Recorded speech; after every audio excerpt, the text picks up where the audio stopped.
Coming up on Joy News Prime, Cocoa Board reveals Ghana lost over 150,000 metric tons of cocoa to smuggling in 2023 as it attributes decline in production to disease and galamsey activities.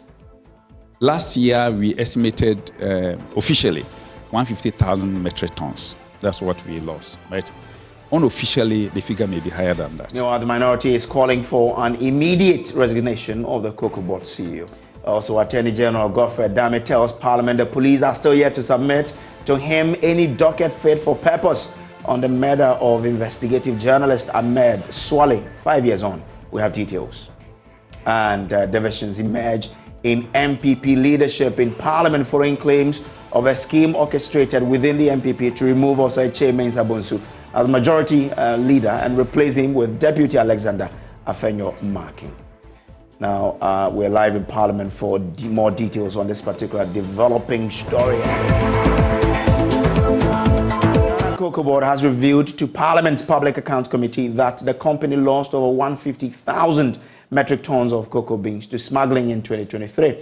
This was made known by Chief Executive Officer of Cocoa Board, Joseph Boahin-Edu, when he appeared before the Public Accounts Committee. Now, Ghana's cocoa output declined to 600,000 metric tons last year, after peaking at 1.048 million tons in 2020-2021 season.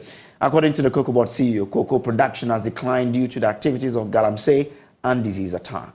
Some private companies that go to the market to sell cocoa, they don't do forward sales. They can get the cocoa today and sell on the spot. But because we have already sold our cocoa and we have contracts, we have to get the cocoa to go and redeem those contracts to be able to pay the loans and all that. But when the farmers sell the cocoa, people go in, they buy the cocoa from the farmers, and they take the cocoa to Togo or to Côte d'Ivoire to private individuals to go and sell spot. And when you are selling cocoa at spot, you can get about over $4,000, $5,000. So you can afford to pay whatever you want to give to anybody. This is what is impacting our sub-regional cocoa industry and the market. And then the smuggling is more or less being dictated by, the forces and then the spot, But once you've sold your cocoa, you have to redeem. If you don't redeem if you have the cocoa, then definitely you have to go and redeem. If you don't go and redeem, it will be, it means that you have to roll over, and it becomes a problem for you. There was a question about how much we have lost due to this forward and spot sale going on in other countries. Other countries, that one I cannot tell. Because of the spot sales in other countries, that is more viable to the farmers. They are smuggling cocoa out of Ghana to those countries. How much have we lost as a country? As a country, as I explained, last year we estimated officially 150,000 metric tons. That's what we lost, right? Unofficially, the figure may be higher than that.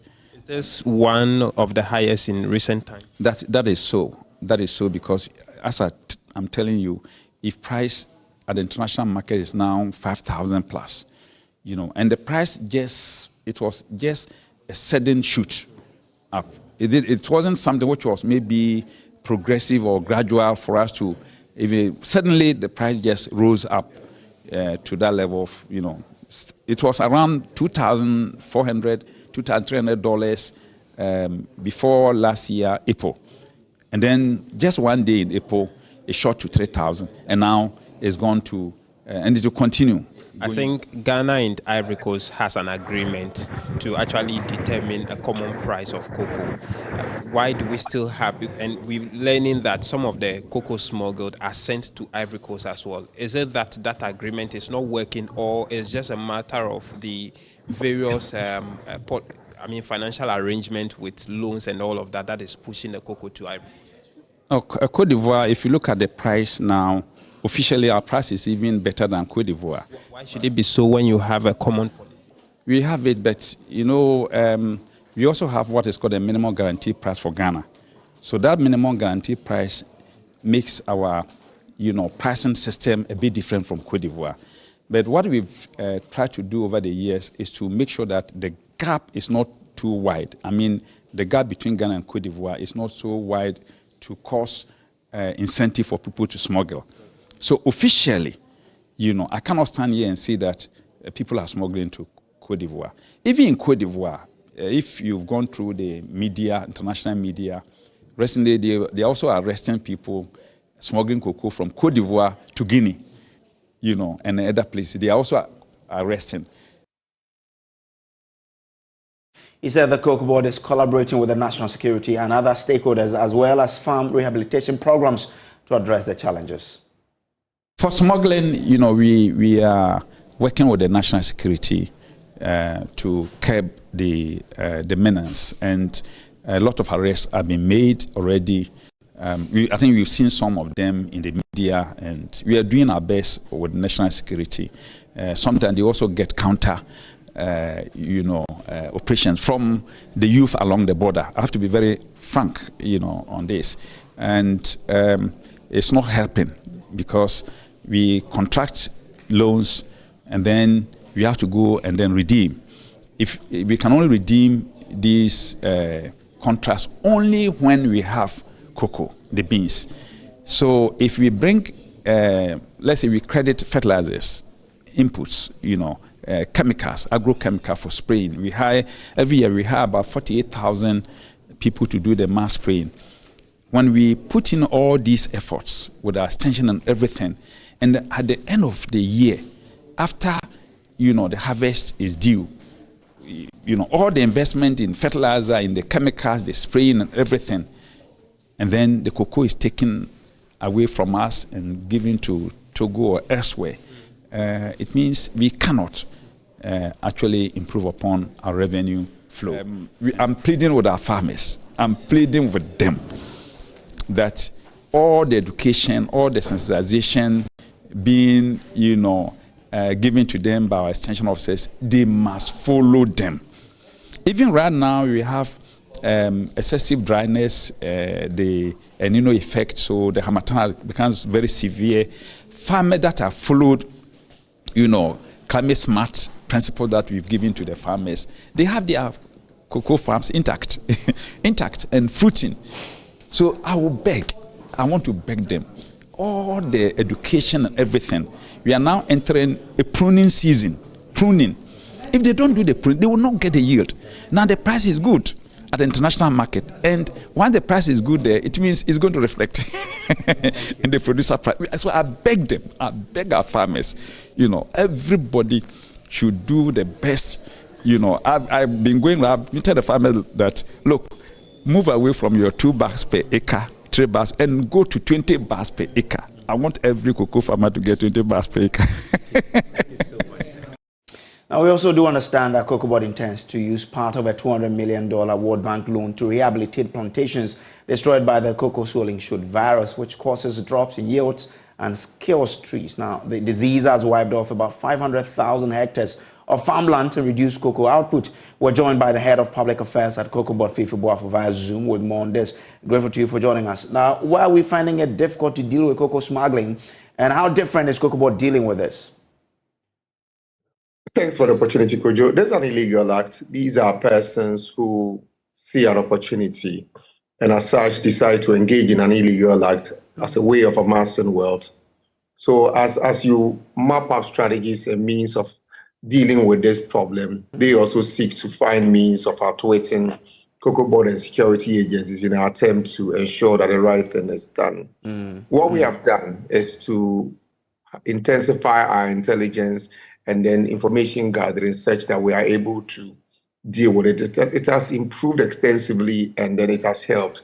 You will realize that there have been several arrests that have been made, and these arrests are aimed at ensuring that we are able to deal with the problem. But as you make the arrest, they also find different means of also outwitting the security agencies and our intelligence officers. So it's not a case of holding your arms and sitting unconcerned.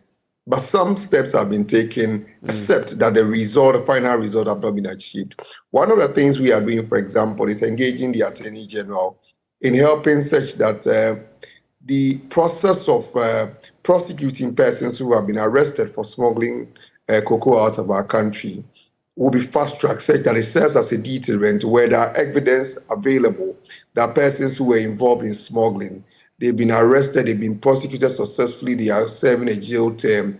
Anyone who is involved in such an activity would be careful going forward, realizing the danger. But you realize that so far, unfortunately, considering how our justice system operates, we've not successfully prosecuted any of the people who have been arrested across the country. So we believe that with successful prosecution, it will help in serving as a deterrent. Okay. On top of that, we've also put in place incentive packages to help people who provide information or help in arresting people who are involved in this smuggling activity. That has also been done as a way of improving. Yes, my chief executive, like the soundbite you played, talked about the collaboration we've had with the security agencies as a way of dealing with it. There are those who say that, well, if you said that COCOBOD, what are you doing? COCOBOD is not a security institution. We do not have the requisite logistics know-how to go effecting arrest. And you obviously will count on the security agencies in helping deal with this situation. All right. I'm grateful to you for joining us to share with us what you're doing about it. Grateful. I'm sure we'll talk more about cocoa matters soon. But let's speak to an agronomist on what kind of strategy we need in fixing Ghana's cocoa sector. Dr. Frank Ofori-Atta, a senior lecturer, the Department of Crop Science, School of Agriculture at the UCC. Doc, what can bring cocoa sector to the level it has to be? I mean, producing millions of tons of cocoa and over, as we anticipate that it should be doing. Yeah, good evening, Grace, and good evening to your viewers. I think when we look at the issue of cocoa production, we have to look at it holistically. I think there are major factors that are contributing to the decline. And one has to do with poor soil fertility, which is a major problem that farmers are facing in the country. You see, in areas where cocoa production are ongoing, we have high rainfall, and then we have highly weathered soil. And so the rate of leaching is very high. And so that is why the Cocoa Board came out with a policy some time ago to be supplying for these farmers. So you could see that also increased the yield. But you see, when we are talking about fertilizer use, we are talking about at the right time and then the right amount. Okay. And so we realize that most often the time that these farmers apply the fertilizers, it may be too late. Or sometimes you realize that they don't even apply the right amount. So it also becomes a challenge. And then again, the high use of these inorganic fertilizers also have made some of the soil acidic. And so that is why you see most of the cocoas in these growing areas dying. But you could remember that some of the fertilizers... So if the soils have become acidic, what needs to be done, really? We need the solutions.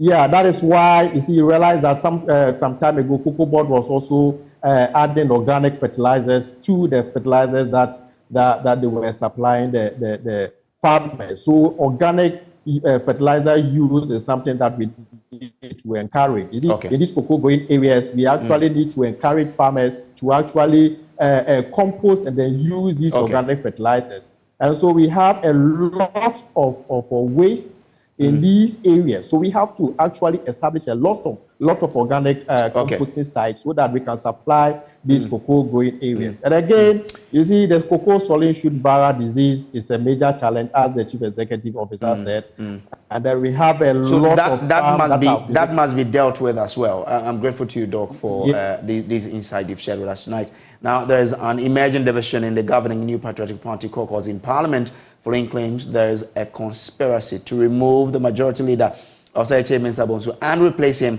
with his deputy, Alexander Afenyo-Markin. Parliamentary Affairs correspondent Kweku Asante joins us with details. Kweku, what is the context to this press conference organized by some MPP MPs led by the First Deputy Speaker? So, Brace, a couple of days back, there had been rumors that the deputy majority leader, Alexander Afenyo-Markin, was set to take over from his boss, the majority leader, Osei Chairman Sabonsu. And in fact, those rumors were quite deepened yesterday when it was all over that the party's National Executive Committee as well as its National Council were set to take that decision. And apparently, this decision is not going down with so many members in Parliament who are not happy about it, who are clearly saying that there is a certain sinister plot to remove the majority leader. First, listen to First Deputy Speaker Joseph Osei today, who addressed the news conference, insisting that no one outside Parliament can seek to remove any of their leaders. We are here to inform you, and through you to the world, that the publication that are going wrong is not true, it's false, that the caucus, the majority caucus, has not made any changes in its leadership.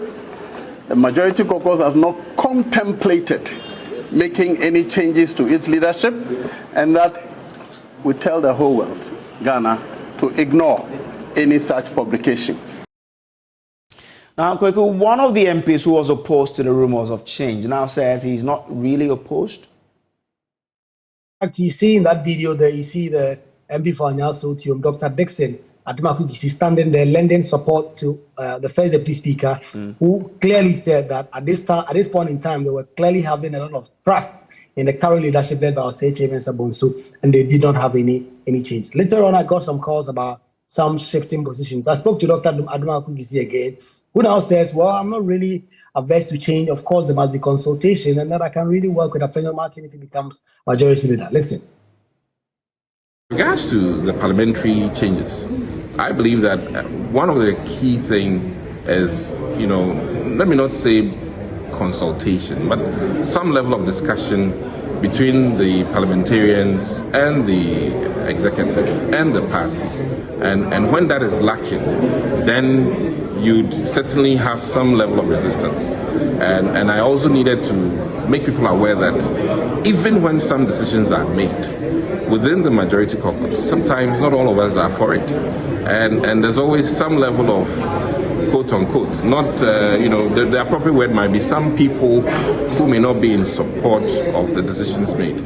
But through it all, when we sit and a majority take a certain stand, we all would focus and do what the majority says. And in this instance, I think a lot of us welcome any changes, but dialogue or further discussion is what some of us are asking for, so that people come to appreciate why the need for the change, or why these changes are necessary at this point in time.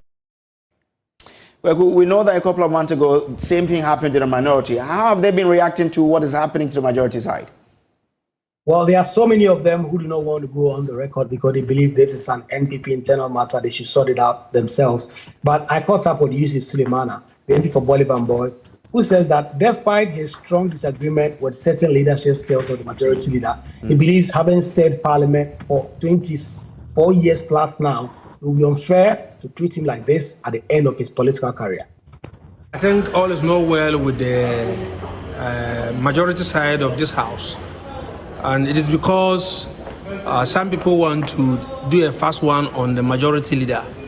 We're all told that the majority leader will replace the Foreign Affairs Minister so that there will be space for other people to occupy in the chamber here on their side.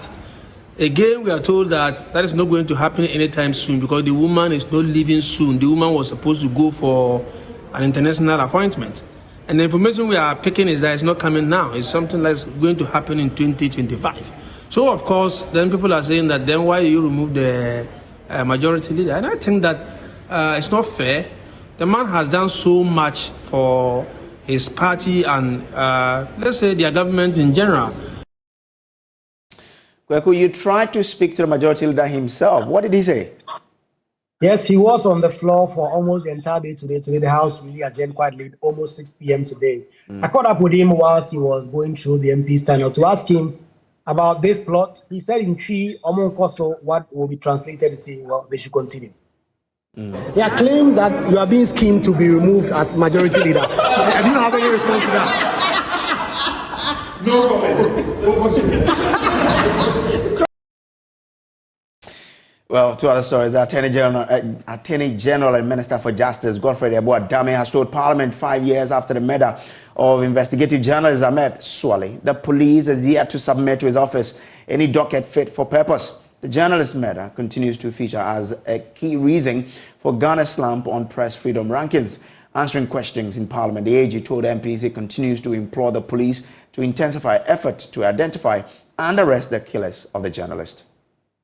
The murder of the late Ahmed Swali. The Speaker, it is worthy to know that it's a matter being investigated by the Criminal Investigations Department of Ghana Police Service. No docket fit for prosecution or action has been built and presented to my office as I stand before you since the deceased died. It is therefore correct to say that the Attorney General is not seized of the matter. However, on being appointed Attorney General and Minister for Justice, the former Inspector General of Police, Mr. Opombweni, paid a courtesy call on me on 29th March 2021. Being concerned about the failure to resolve this as well as other homicide cases, I inquired about the state of investigations into the matter. I demanded a report on the status of investigations, and the Director General of CID obliged my request and presented a docket giving an account of work so far done on the Ahmed Swali murder case. The information showed that the deceased Ahmed Swali was an undercover investigative journalist who worked with Tiger IPI. He was key in investigations that exposed malfeasance in some state institutions, and on 16 January 2019, two unknown persons on a motorbike with a covered license plate shot and killed the deceased in his vehicle at Medina while he was on his way back from a family meeting. The investigations by the police commenced immediately. Two empty shells of 9 by 199 millimeters were found on the ground, while 3 other empty shells and 3 spent pellets of 9 by 199 millimeters ammunition were also found in the car. Pursuant to further requests for information on the state of investigations, a second information docket was received by my office in May 2023. The docket indicated that investigations into the case are still ongoing and that the identity of the perpetrators of the deceased was still outstanding.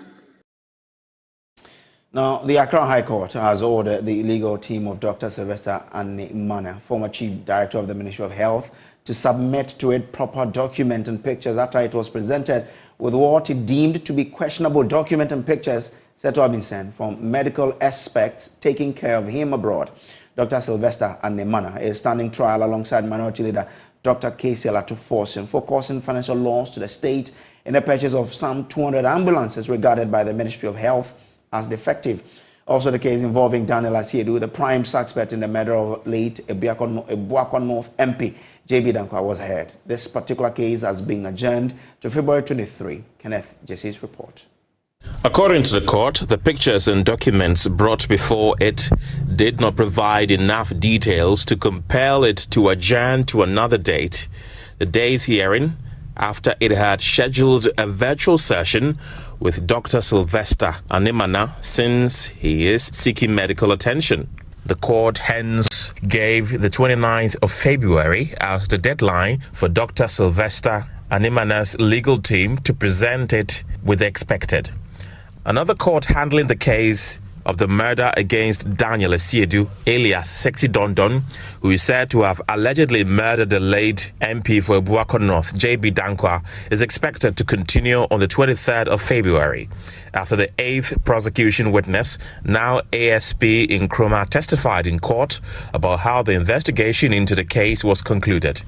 ASP in Nkrumah said that the outcome of the investigations conducted revealed that the murder was committed at 11 p.m. after the victim, JB Dankwa, arrived home, a statement which contradicts his submission in his witness statement. When questioned further, he said he could not vividly remember the exact time since the security manning the late MP's entrance gave a different time, while his team also gave another time. The case has been adjourned for the continuation of cross-examination. This is still the Joy News Prime. We'll take a quick break. We'll be back with more. Do stay.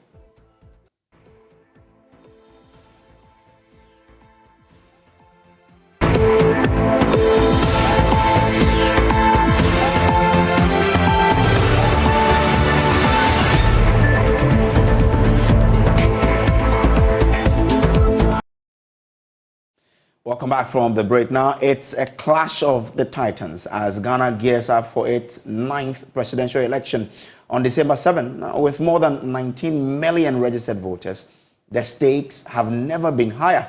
Will the ruling New Patriotic Party make history with a 3rd consecutive term? Will the NDC, the National Democratic Congress, rewrite the narrative with a record-breaking victory? Or could a third force cause an upset? Isaac Ofori-Atta has more in this report.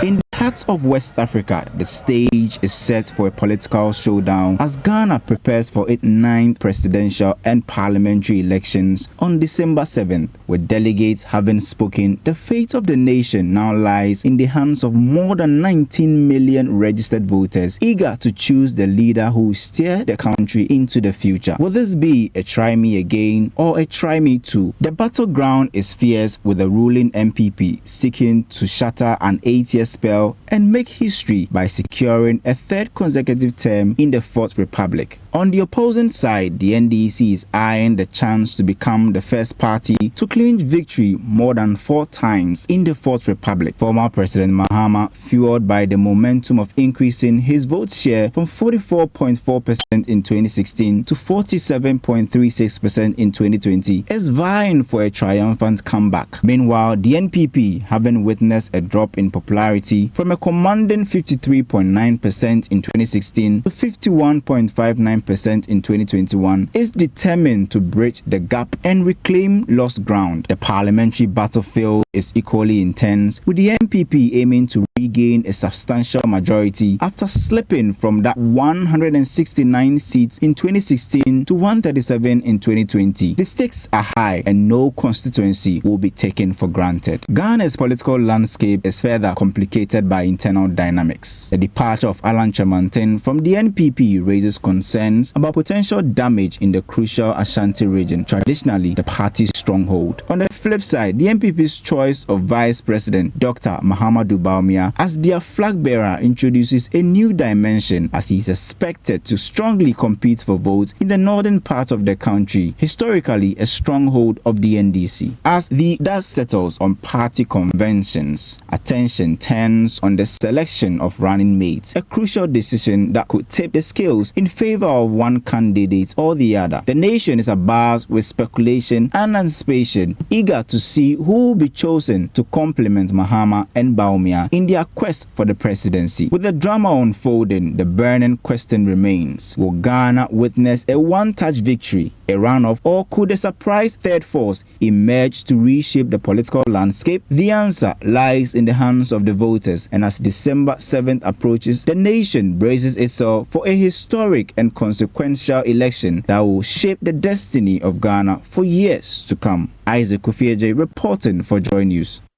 Now imagine paying for a premium service, but you're compelled to pay more for the same services whenever it's time to access them. That is the story of subscribers of the National Health Insurance Scheme who are expressing frustration over the extra payment for services anytime they visit the hospital. In the first part of our feature series on the National Health Insurance Scheme, my colleague Kenneth Jesse takes a closer look at what's happening at the Korle Bu Teaching Hospital. Access to quality health care is no more a luxury ordinary people cannot afford, following the revival of the National Health Insurance Scheme.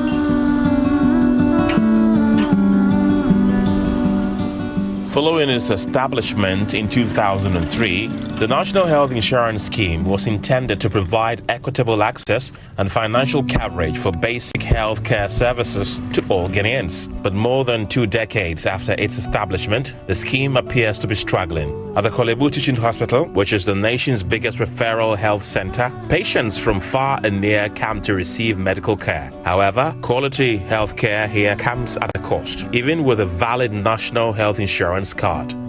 Most of the drugs I've been told to buy are not covered by the National Health Insurance Scheme. Meet Cecilia Borden. Her son was knocked down by a car in the central region where they reside. He was rushed to the Fiankwanta Hospital in the western region. But the son had to be quickly transferred to the Kolebu Teaching Hospital owing to the severity of his injuries. Cecilia shares how she has had to pay more money than she thought she would after being told the health insurance does not cover most of the medication needed for her son's treatment. Initially, I was told the health insurance does not cover the cost of that drug, until the chemist informed me it is indeed covered by the National Health Insurance Scheme. Since then, I have paid for all the drugs that have been prescribed for my son.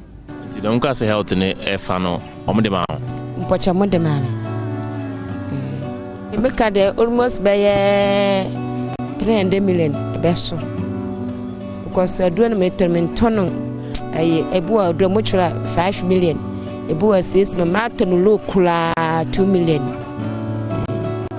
In one of the corridors of the hospital is a pensioner and former staff of the Kolebu Teaching Hospital. His old age and deteriorating health means he frequents the hospital for medications and health advice. But he's worried his national health insurance card does not cover the cost of most of his medications. He often has to postpone his doctor's appointment, even at the risk of complications if his pension fund does not hit his account early.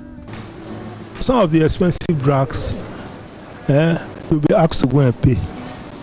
It's only the common drugs which are common, BP, paracetamol, and then it is Bico or any other drug. But when it comes to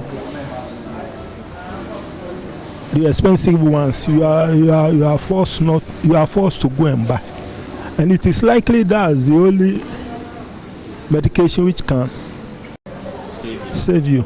To me, before I come, I have to get money to come. If possible, I'm being paid and I'm not well, I have to wait when I'm being paid before I can come. And if I'm to die, I'll die.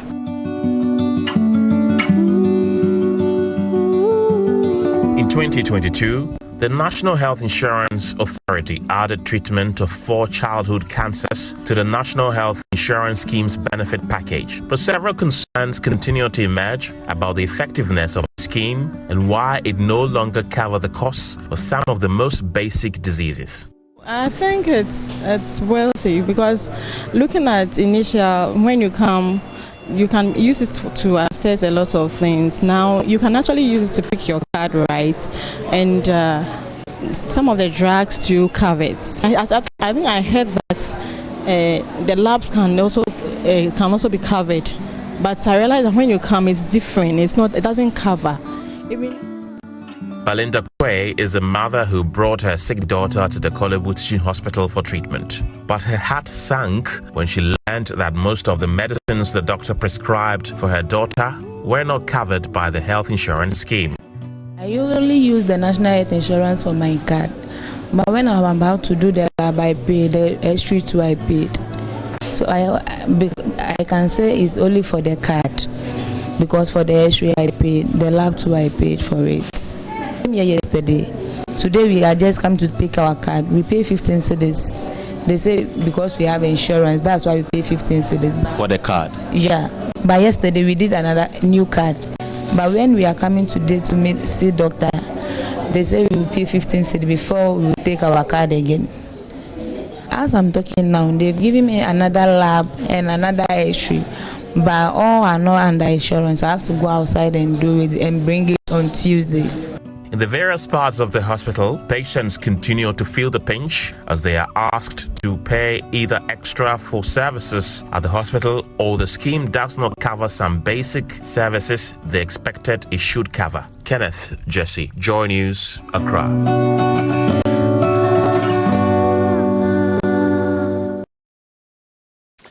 Now, as Ghana continues to lose most of its wetlands, Joy News is learning of how other countries are developing settlements and using them as waste cleaning tools for communities.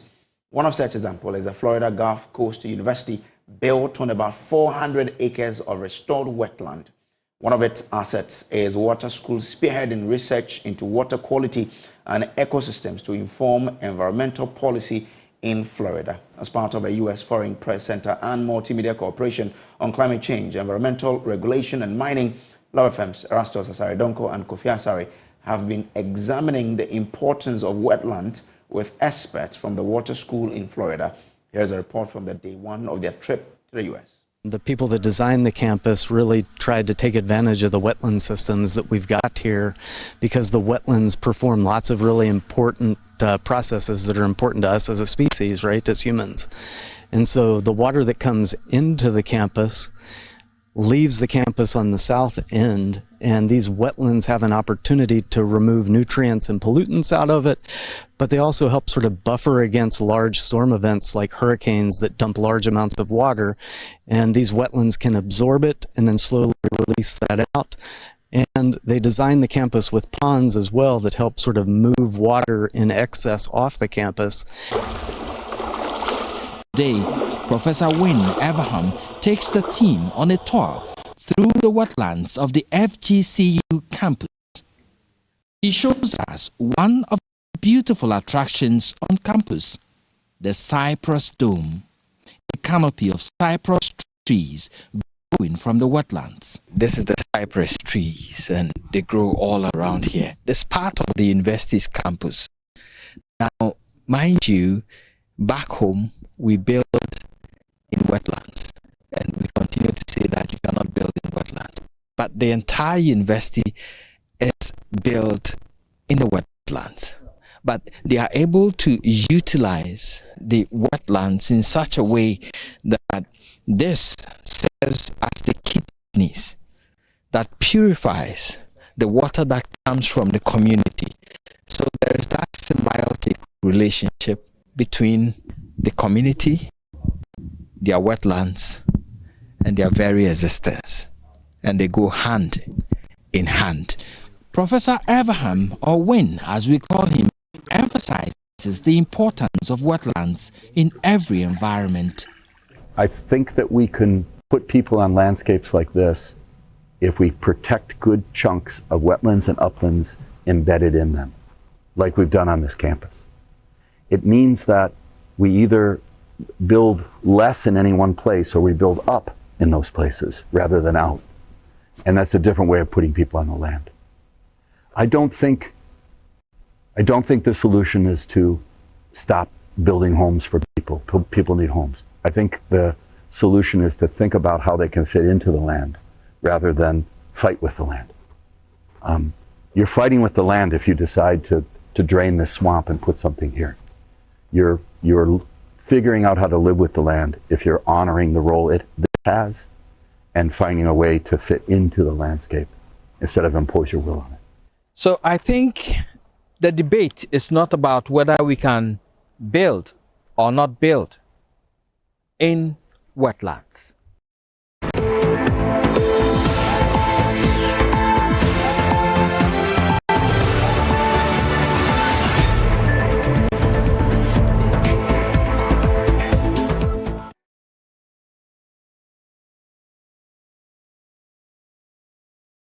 And like I say, the queen of the business itself, Becky, is here. With all the things. Yeah, how you doing? I'm okay. I'm fantastic. How you doing? I'm good. I don't want to talk about the other thing, but yeah, we'll talk about it later. Okay. So, but I'm sure you're interested in all the stories that happened this evening. Especially when I heard about the sexual harassment. It's a conversation that a lot of people shy away from. We don't always talk about it, but I really commend Vicky Zuga for having this conversation. The conversation was actually on Showbiz A to Z with my colleague Kwame Dazi, and Vicky has been telling us that, well, this is what has been happening in the industry, or it has been happening, but nobody has the guts to talk about it. If you do speak about it, you'll get blacklisted. And I think this thing has been talked about so many times. Like, this conversation has been going on for as long as I've been in the industry, and almost nothing has been done about it. But I'm hoping that now that Joy FM has brought it up again, something will be done about it. It's affecting us. But I would also want to say that it's not just in the creative or movie industry. True. It happens in the corporate industry. True. If not more. True. Because I've worked with a 9-to-5 corporate people before, and I see what happens when after work there's traffic and you have to delay a bit to get home when the traffic goes down, and then you have to do stuff with your stuff, you know, with your stuff. You know, so I know these things happen more in the corporate industry, but we are more vocal. We are out there, we are exposed, so people find out about us, people listen to us, people see what we do a lot, so ours is all over the place. But yeah, it's everywhere, and it's a conversation that has been going on for long. I'm hoping that Joy FM comes out with a solution, if possible, if there is anyway, because elsewhere, some of the women are so vocal to come out, even mention names and all that, but we don't see that here in our country. We do, but you see, in this part of the world, when you're this vocal, they think that you're not wife material. So if you're a woman who is hoping to get married one day, or who is aspiring to be maybe a politician or a known public figure, then you don't need to say these things on air or expose yourself like this, because you'll be blacklisted. Grace, she made a point about how Joy FM could help curb this, situation. I don't know how we can, but what do you think? Do you think that conversations about this particular incident or incidents that are happening in the industry, do you think that is a solution? Do you think that we will ever have a solution for women coming out to speak out? No, as for women coming out, it should continue. Okay. No, like I was saying, the industry itself should decide that we don't have to put sexual demands ahead of talent. Okay. Because if someone is good at something, give him or her the opportunity. Don't demand for sex before. Until the industry itself makes that decision, then of course, we would always be here talking about one person or the other demanding for sex. And the individual is also saying that, like she said, I won't do it. You can take your movie. I won't give myself to you because I want a role in there. But it's something that we need to continue talking about. Hopefully they'll listen. Hopefully we get a stop to this particular canker. But let's talk about Sarkodie, because he was in Brekum and he donated some items to the hospital there, the government hospital there, and he also gave fans a sterling performance. We have highlights.